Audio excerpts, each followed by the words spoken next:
Premièrement, il faut comprendre que la vie est dure. La vie est dure et ce n'est pas aujourd'hui que ça commence. La vie est dure, la vie est difficile. C'est vrai. Ça ne sert à rien de tout jeter entre les mains de vos politiciens, leur nicher disant « Notre président est dictateur, ils sont paupérisateurs, voleurs, c'est à cause de leur famille que je souffre. » Ça fait partie de la vie. La vie est dure depuis la nuit de temps. J'ai entendu des gens dire « En ce moment compliqué de la vie, je ne veux pas faire d'enfants. Parce que j'ai peur. Dans quel monde vais-je apporter des enfants? Dans quel monde vais-je attirer des enfants? Dans un monde pourri. » C'est bien réfléchi. C'est intelligent, je trouve. C'est sensible de votre part. Mais il faut comprendre une chose. Le monde n'a jamais été en paix. Jamais. Peut-être, je dirais que les 60 ans passés ont été les moments où il y a peut-être eu le plus de paix possible. Comment les gens ont fait pendant la Deuxième Guerre mondiale? Ils ont eu des enfants. Ils ont vécu leur vie malgré les difficultés, malgré les risques de mourir à chaque instant, malgré la peine, la douleur, malgré l'anxiété. Ils ont fait des enfants. Ils ont vécu leur vie. Beaucoup se sont mariés malgré les difficultés auxquelles ils étaient confrontés. Comment ont-ils fait pendant la fièvre espagnole en 1920, où une situation qui a réclamé plus de 150 millions de vies? Ils ont vécu leur vie.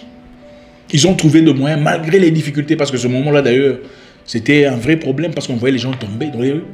C'est pas comme notre histoire ici aujourd'hui, on nous parle de ce qu'il y a, mais bon, on ne voit pas. À l'époque, on voyait des gens.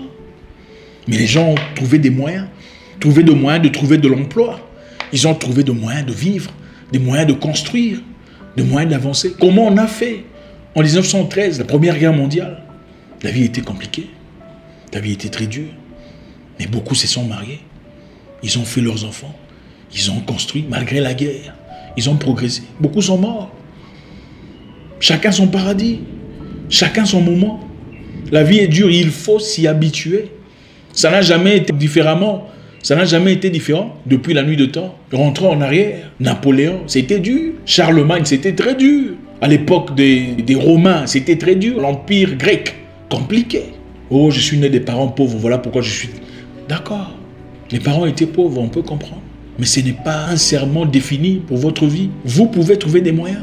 N'y a-t-il pas des gens qui ont grandi dans votre quartier, qui ont vécu dans votre région, qui ont connu les mêmes difficultés que vous, mais qui aujourd'hui ont pu les surmonter? Il y en a certainement.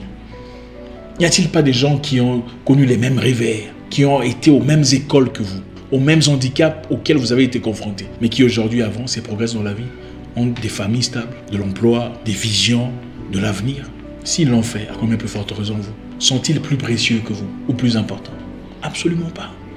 La vie est dure, mais il faut faire avec. Il faut se battre. Il ne faut pas être lâche. Les politiciens sont voleurs, c'est vrai, on le sait. Ils sont méchants, ça c'est vrai. Il n'y a pas de doute. Mais comment vous faites? Vous restez là défait, assis dans un coin croupissant, dans la misère, la galère, dans l'abysse du désarroi? Absolument pas.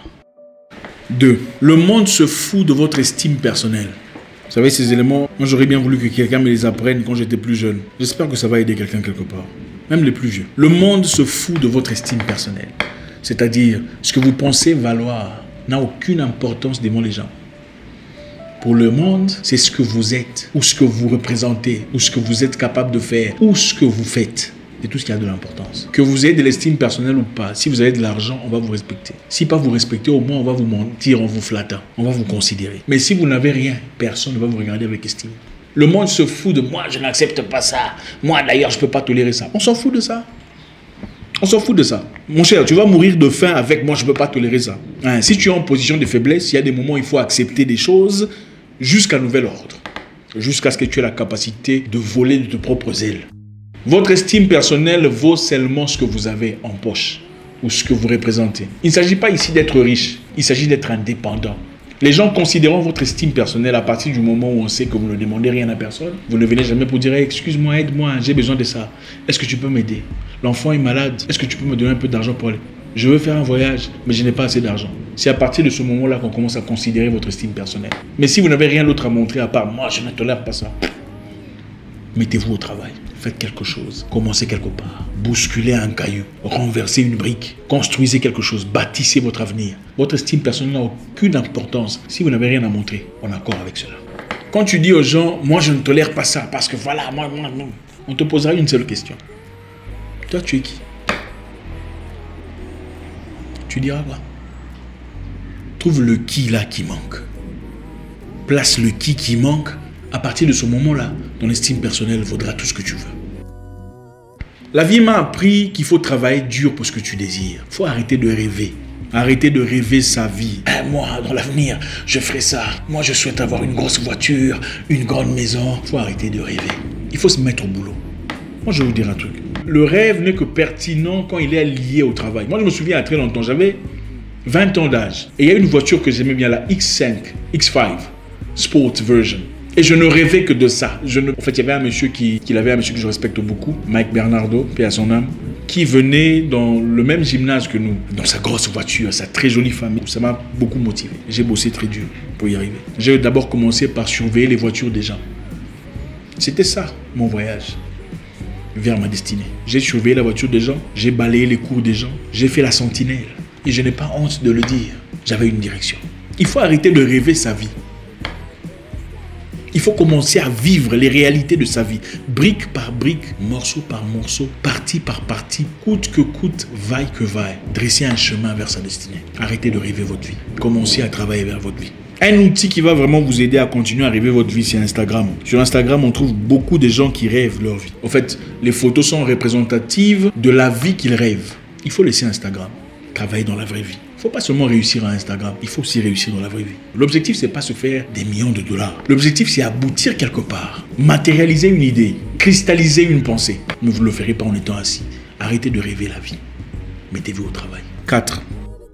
La vie m'a appris qu'il n'y a pas de seul métier. Il ne faut pas négliger un boulot. Il n'y a pas de boulot qui soit au-delà de votre dignité. En tout cas, pas quand vous êtes en difficulté. Il arrive un moment où il faut mettre sa dignité de côté et faire un travail qui gêne pour aboutir à quelque chose. S'il faut faire un autre boulot, s'il faut se lancer dans une histoire qu'on n'aime pas nécessairement, mais pour avoir l'argent nécessaire pour commencer autre chose, faites-le. Comme je l'ai dit précédemment, moi j'ai travaillé comme gardien de voiture, j'ai travaillé comme agent de sécurité, pas pour m'en moquer, mais c'était ma réalité à un moment donné. C'est une réalité que je comprends très bien. J'ai balayé les cours des gens. J'ai travaillé comme vigile. Ça fait partie de la vie. Il n'y a pas de boulot au-delà de votre dignité si vous êtes en difficulté. Si vous vivez en Europe, aux États-Unis, vous pouvez faire flipping burgers, donc les hamburgers chez McDonald's. Pendant un temps, ce n'est pas pour le reste de la vie, mais pendant un temps, s'il vous faut de l'argent pour voyager et que c'est le seul moyen qui puisse apporter cet argent, faites-le. Faites-le. Il n'y a pas de boulot en dessous de votre dignité. Faites le sacrifice. Et ceci est valide pour les jeunes entrepreneurs qui veulent commencer quelque part. Vous souhaitez avoir un beau bureau quelque part en ville, mais les moyens ne vous permettent pas. Vous n'avez pas encore la clientèle nécessaire pour y être. Attendez, vous pouvez prendre un petit studio quelque part, dans un endroit plus manageable, avec des frais plus abordables. Le temps que vous y arrivez, véritablement, si vous en souffrez financièrement, ça sert à quoi? Il n'y a pas de business en dessous de votre dignité quand vous êtes dans le besoin. Ça, il ne faut jamais l'oublier. Le problème de l'humain, c'est savoir s'ajuster. La vie n'arrête pas de fluctuer. Il y a des moments où on arrive à un niveau élevé et qu'on est confronté à des difficultés, on tombe un peu. Mais quand on tombe, on ne veut pas manager sa vie financière au niveau où on est tombé. Parce qu'on est habitué à un niveau plus supérieur. Il faut savoir s'ajuster. Si c'est temporaire, passez temporairement ce moment-là, sombre. Mais pour rentrer où vous étiez, où vous êtes censé être. Il y a ce point très important qu'il faut souligner.